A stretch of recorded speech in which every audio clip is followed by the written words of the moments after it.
Bonjour à toutes et tous.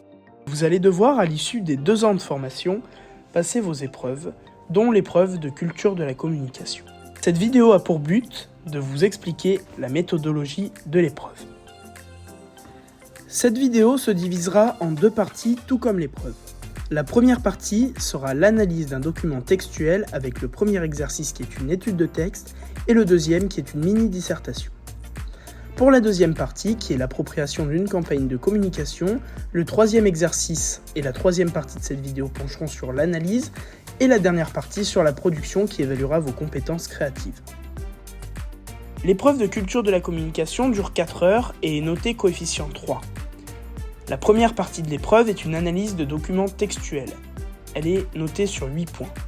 Le premier exercice est une étude de texte. Nous vous conseillons d'y passer 30 à 45 minutes. L'exercice 2 est une mini-dissertation liée au texte mais en lien avec la communication.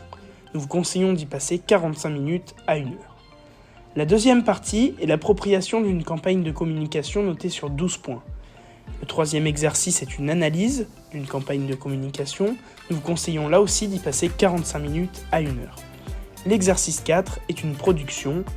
On va noter dans cette épreuve vos compétences créatives. Nous vous conseillons d'y passer une petite heure. Voyons maintenant ce qui compose le premier exercice, c'est-à-dire l'étude de texte. Son objectif est de répondre à une question qui est donnée par le sujet en s'appuyant sur le texte.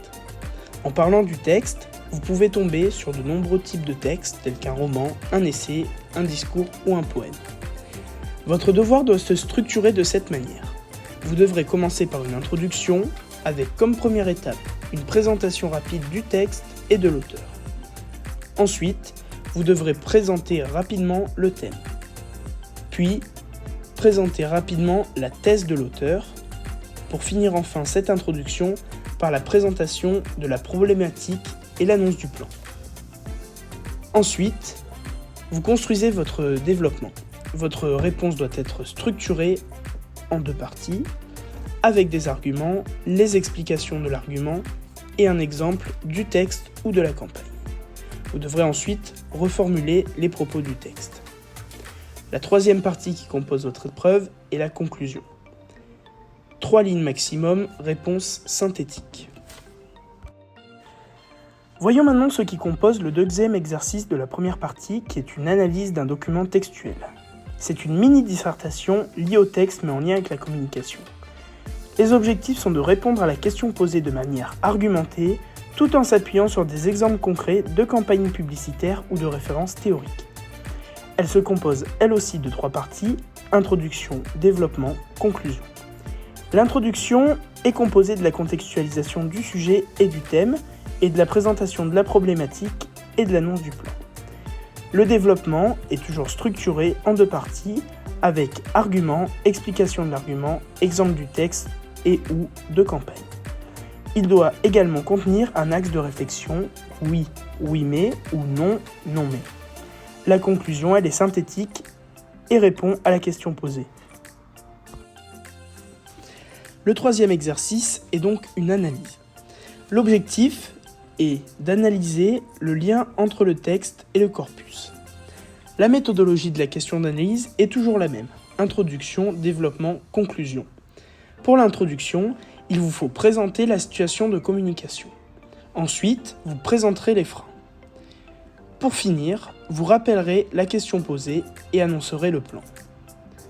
Pour le développement, la réponse est toujours structurée en 2 parties avec argument, explication de l'argument, référence théorique.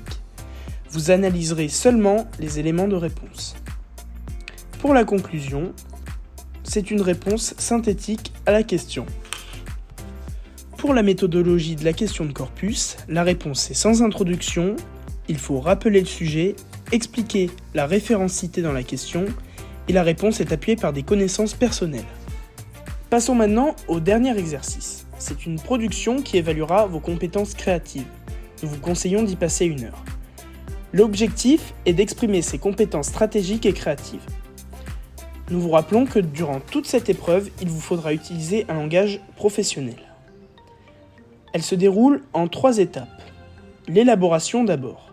Vous devrez rappeler la mission qui vous est confiée, analyser le contexte et les stratégies de communication avec les objectifs et les cibles.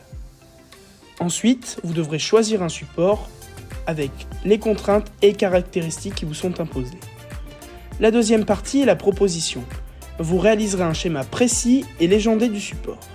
Vous ferez ensuite apparaître les éléments, logo, texte et images. Puis, vous terminerez avec la justification.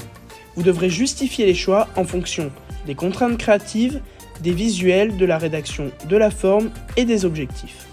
Cette vidéo a été réalisée par les élèves de la classe de BTS Communication première année de l'UFIC Business School de Nice. Nous espérons qu'elle vous a été utile pour mieux comprendre l'épreuve de culture de la communication. À très bientôt!